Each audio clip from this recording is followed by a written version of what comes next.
In other words, these qualities of trust and loyalty, they become our reputation. In other words, people see us as someone that can be counted on, somebody that can be counted on.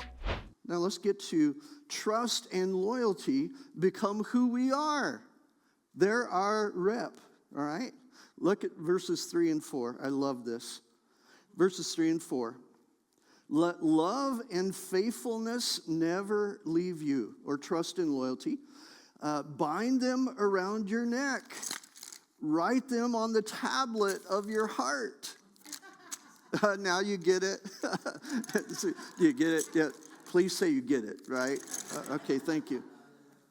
Don't you just love the imagery here, right? The symbolism of the necklace and the tablet.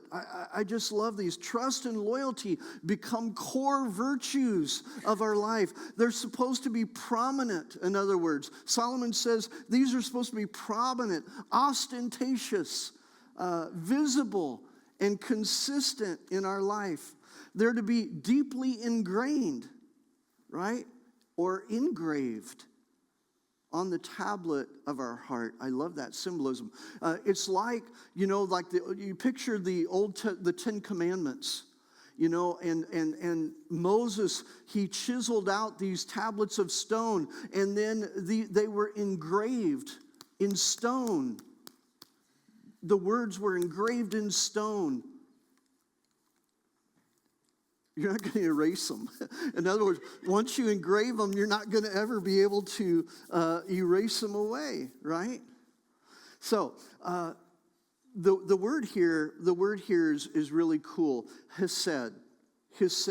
And when we talk about the reason why there's so many different translations, trust and loyalty and love and faithfulness and all of that, is because hesed is a Hebrew word with so much imagery, and it's such a beautiful word.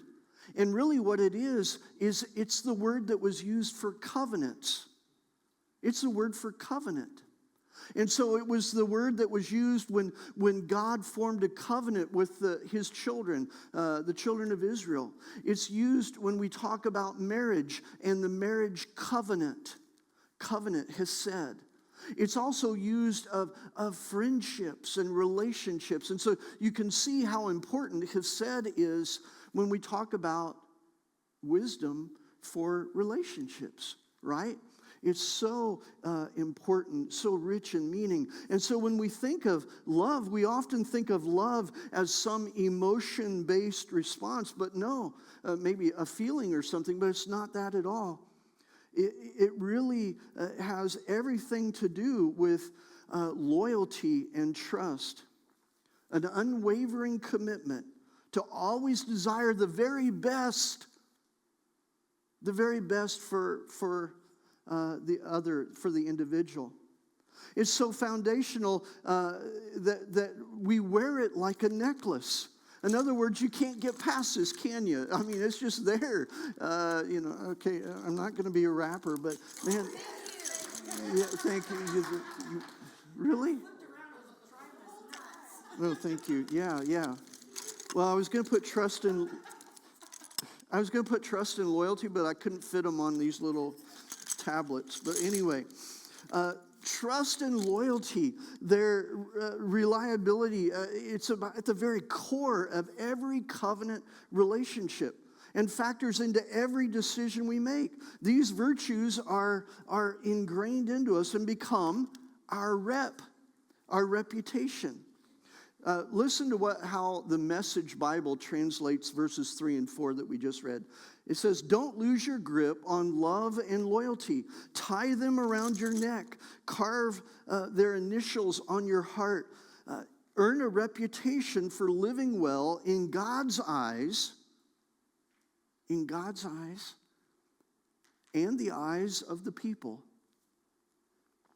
So when I say it becomes your rep, that's really what it means. It becomes your reputation. So what's that look like? The necklace and the tablet. Imagine that, I'm just walking along, right? One day, I'm just walking along, and I happen to see a bunch of Girl Scouts, and there's a table with some Girl Scout cookies, right? And I'm thinking to myself, self, I could take those Girl Scouts. Knock the wrapper, dude. I put my hat back on, my glass. I could take them.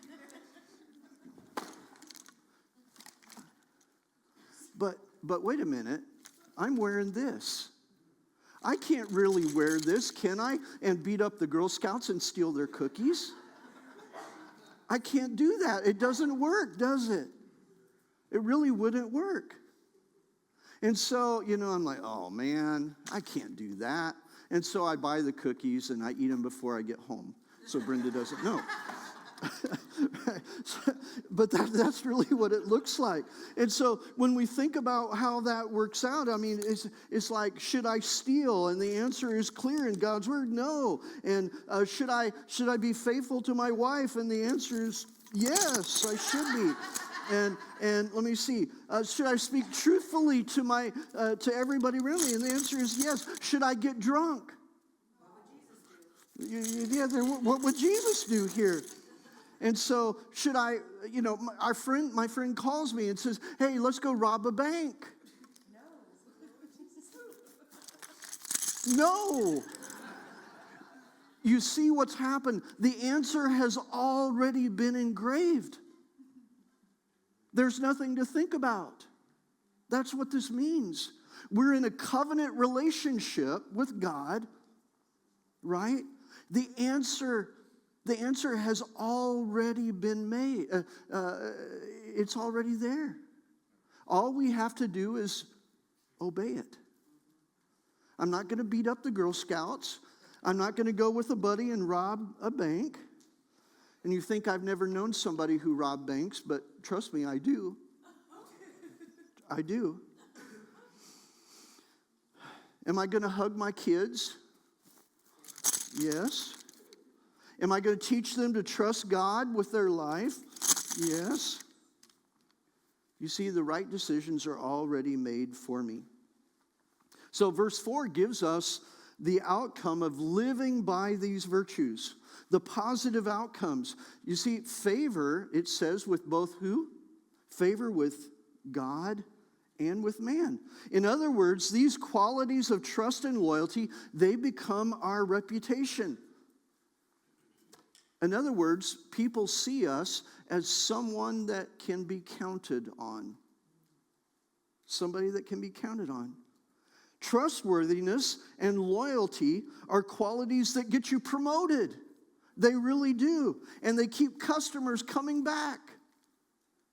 So it's not hard to see why, if we follow them, you might even prosper. Does that make sense? It really does. We follow them because the decisions have been made, and yeah, good things happen. And as for friendships, trust and loyalty are the foundations for meaningful friendships. And I get it. Some of you have been burned. You've been burned and you've been let down. It's hard for you to trust. I get it. So what do? Do we just give up on relationships? Do we just give up? No. As far as it depends upon you, you're going to trust and be loyal. You're going to keep your word. Even when others don't, keep theirs. We don't quit. You think about who our best friends are, who those are that really are meaningful in our lives. They're the people that we respect the most. Now, they may not be the wealthiest, they may not be the best looking, they may not be the most talented, but they're the people that you can completely trust. And when they say they're going to show up, they actually show up. They don't even gossip about you. And these benchmarks are huge when it comes to our witness for the Lord. You know, trust in the church is at an all-time low as well. And I wonder why. I wonder why. Is it because that people out in the world don't feel like they can trust the people that they know who say that they follow Jesus? You know, Jesus told us, or the Apostle Paul tells us in the New Testament, that we've been given this ministry of reconciliation. That is, it's our job to help people get reconciled in their relationship to God. Remember when I asked you earlier at the beginning, I said, relationships are blank, right? How many of you said work or complicated? Well, they don't have to be. The only way we'll change people's perceptions about us or about the church is by being trustworthy and loyal in all of our relationships. Jesus said on the Sermon on the Mount, all you need to say is simply yes or no. Anything beyond that, he said, comes from the evil one. So how often do people make promises to you and then not keep them? It stings, doesn't it? It really does. And if you said relationships are difficult or messy or complicated, I'd encourage you to employ more of the yes and the no response. Are you going to show up? Yes.